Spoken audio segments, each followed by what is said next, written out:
Good evening అందరికీ. అందరూ ఎలా ఉన్నారు? బాగున్నారా? ఇదిగోండి, ఈరోజు సండే కదా, హాలిడే అయినప్పటికీ కూడా ఇంట్లో ఏదో ఒక పని ఉంటూనే ఉంటుంది కదండి. ఇది ఈవినింగ్ అనమాట. ఇప్పుడు టైం వచ్చి 5 or 6 అవుతుంది అనమాట. 6 అవుతుంది టైము. ఆల్రెడీ నేను వ్లాగ్ ఇందాకే చేద్దామని అనుకున్నాను అనమాట. కాకపోతే బుజ్జి రావడం లేట్ అవ్వడం వల్ల వీడియో చేయడం లేట్ అవుతుంది. సో ఇప్పుడు ఇదిగోండి, పొయ్యి మీద అయితే క్యాబేజీ ఫ్రై పెట్టాను. ఇటువైపు ఇది క్యాబేజీ ఫ్రై అనమాట. ఇక వచ్చి చికెన్ కర్రీ పెట్టానండి. ఇంకా చికెన్లో ఇప్పుడే పసుపు, అల్లం వెల్లుల్లి పేస్ట్ ఇవన్నీ వేసాను. కొంచెం ఇవన్నీ ఫ్రై అయిపోయిన తర్వాత అప్పుడు ఇంకా అవుతుంది చికెన్ కర్రీ. ఇదిగోండి, రైస్ కోసం వచ్చి రైస్ దగ్గర నానబెట్టుకొని వదిలేసుకున్నాను. చాలాసేపు అయింది. ఈ 2 కర్రీస్లో ఏదో ఒక కర్రీ అయితే అప్పుడు ఒకవైపు రైస్ పెట్టడానికి అవుతుంది అనమాట. అలాగే రసం ఆల్రెడీ ఇప్పుడే చేసి పెట్టానండి. ఇదిగోండి రసం అనమాట, ఇప్పుడే చేసి పెట్టాను. ఈ స్టాండ్లో గిన్నెలన్నీ కూడా సర్దేశాను అనమాట. తర్వాత టీ తాగేసాము. టీ తాగినవి నెక్స్ట్ వంటకి సంబంధించినవి కూడా చూపిస్తాను. చూడండి ఎన్ని ఉన్నాయో షింక్లో. చూడండి ఇవన్నీ కూడా షింక్లో. ఇప్పుడు ఇవన్నీ తోమాలి.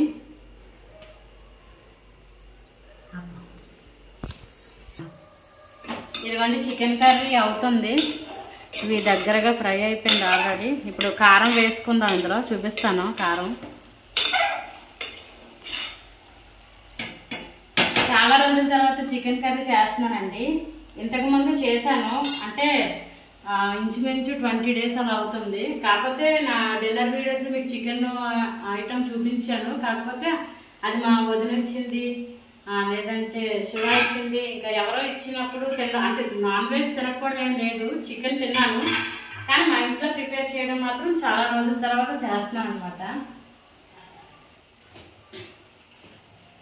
మా వదిన లాస్ట్ వీక్ కూడా మా వదిన ఇచ్చిందండి చికెను. అందుకు మా ఇంట్లో ఇంకా అప్పుడు తను ఇచ్చింది కదా అని చెప్పి వండలేదు.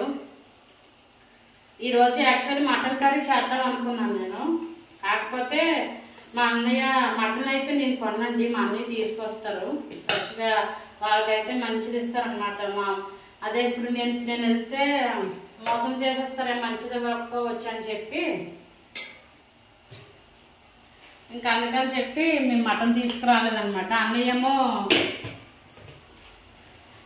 హాస్పిటల్కి వెళ్ళాడు, ఒక అన్నయ్య ఏమో బయటకు వెళ్ళారనమాట. అందుకని చెప్పి ఇద్దరు ఎవరొక్కరి చేతి తెప్పించుకుంటాను మటను. చికెన్ మాత్రం చర్చి నుంచి వచ్చినప్పుడు నేనే తీసుకొస్తానండి చికెన్ కర్రీ అయితే. మటన్ మాత్రమే అన్నయ్యతో తెప్పించుకుంటాను. ఇద్దరు అన్నయ్యలు లేరండి, బయటకు వెళ్ళడం వల్ల అవ్వలేదు.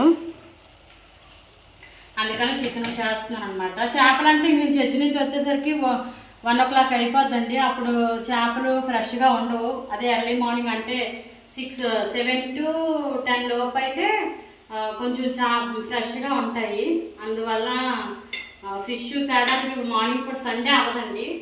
ట్యూస్డే అయితే మార్కెట్ ఉంటుంది కాబట్టి ఆ రోజు ఫిష్ తేడానికి అయితే వీలవుతుంది.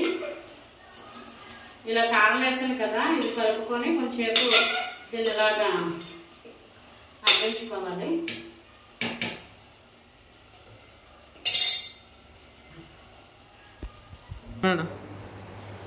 ఇదిగోండి, ఇక్కడ చికెన్ కర్రీ అయితే రెడీ అయిపోయింది.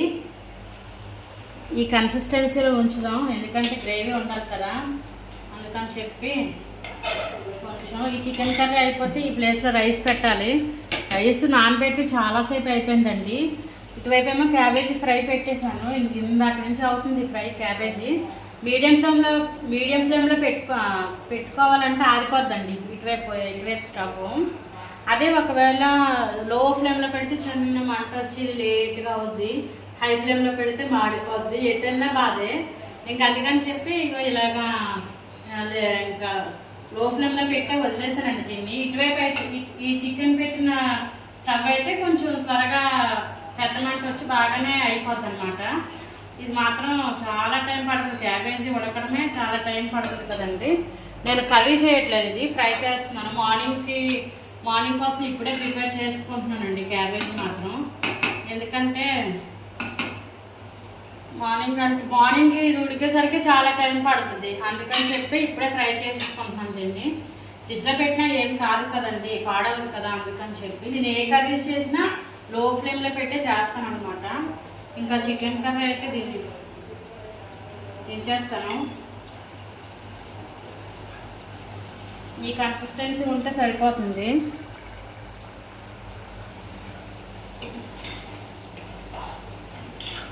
ఎందుకంటే కొంచెం జ్యూసీగా ఉంటే బాగుంటుంది కదా కర్రీ.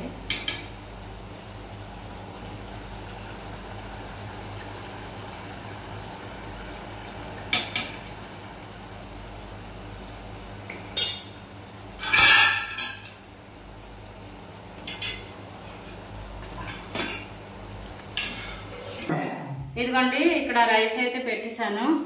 ఇదిగోండి చికెన్ కర్రీ ఇక్కడ అలా పెట్టాను. ప్రజెంట్ తీసేస్తాం మళ్ళీ. ఇదనమాట. ఇప్పుడు ఇక్కడేమో క్యాబేజీ ఫ్రై అయితే అవుతుంది. చూడండి, ఇప్పుడు ఈ గిన్నెలన్నీ కూడా తోముకోవాలి. ఇవన్నీ తోముకొని అప్పుడు మళ్ళీ చూపిస్తాను. ఇదిగోండి క్యాబేజీ ఫ్రై కూడా రెడీ అయిపోయింది. చాలా టైం పట్టింది, దీనికి మాత్రం చాలా ఎక్కువ టైమే తీసుకుంది. ఇది మార్నింగ్ అనమాట ఈ కర్రీ. సో దీన్నైతే ఇంకా స్టవ్ ఆపేసి పక్కన పెట్టేద్దాం. నెక్స్ట్ రైస్ చూద్దామా. రైస్ ఇది అయిపోతుందండి, దగ్గరికి అయిపోతుంది. ఇది ఒక 2 minutes ఉంటే అయిపోయినట్టే. ఇంకా ఈ లోపల చూడండి షింక్లో సామాన్లన్నీ కూడా తోమేసి క్లీన్ చేసేసుకున్నాను. ఇదంతా కూడా చూడండి, ఇక్కడ ఇదంతా నాకు ఫ్రీగా ఉండాలండి ప్లాట్ఫామ్ అంతా. ఓన్లీ ఈ వాటరే ఉంటే సరిపోతుంది బిల్లుతో.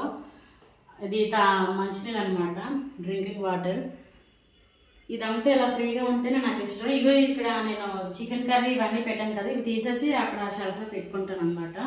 ఇప్పుడు ఈ షెల్ఫ్లన్నీ కూడా క్లీన్ చేయలేదండి, ఎందుకంటే క్రిస్మస్ దగ్గర పడుతుంది కదా. ఇంకా నెక్స్ట్ వీక్ 2 days సెలవు పెట్టి ఇప్పుడు ఇవన్నీ కూడా క్లీన్ చేయాలన్నమాట. ఇందాకే శివ వచ్చి మొత్తం ఇల్లంతా క్లీన్ చేసి వెళ్ళిపోయింది, తుడిచేసి బయట కూడా కడిగేసి వెళ్ళిపోయింది. సో ఇదేనండి ఈరోజు ఈవినింగ్ వ్లాగ్. ఇంకా వీడియో ఇంతటితో ఎండ్ చేసేస్తున్నాను, ఎందుకంటే బుజ్జి మరి ఇంటికి వెళ్ళిపోవాలి కదా, అందుకని చెప్పి మా డిన్నర్ వీడియో చూపించట్లేదండి. ఇంకేముంది, ఇప్పుడు వీడియో ఎడిటింగ్ చేసుకోవాలి నేను. ఇంకా ఆ తర్వాత కొంతసేపు పోయాక డిన్నర్ చేసిన తర్వాత ఇంకా మామూలే ఇంకా బైబిల్ చదువుకొని ఇంకా ప్రే చేసుకొని పడుకొని పోవడమే. ఇంకా అదైతే చూపించట్లేదండి, ఎందుకంటే మరి తను వెళ్ళిపోవాలి కదా, మరి నైట్ అయిపోద్ది కదా, అంతవరకు ఉండాలంటే ఇబ్బంది అవుద్ది. వాళ్ళ ఇంటికి మా ఇంటికి కొంచెం లాంగే అనమాట, ఒక 1/2 km అలా ఉంటుంది. సో నా వీడియో మీకు నచ్చినట్టయితే లైక్ చేయండి, నా ఛానల్ తప్పకుండా సబ్స్క్రైబ్ చేసుకోండి. కొత్తగా ఎవరు చూసినా నా ఛానల్ తప్పకుండా సబ్స్క్రైబ్ చేసుకోండి. నెక్స్ట్ వీడియోలో మళ్ళీ కలుద్దాం. Bye bye.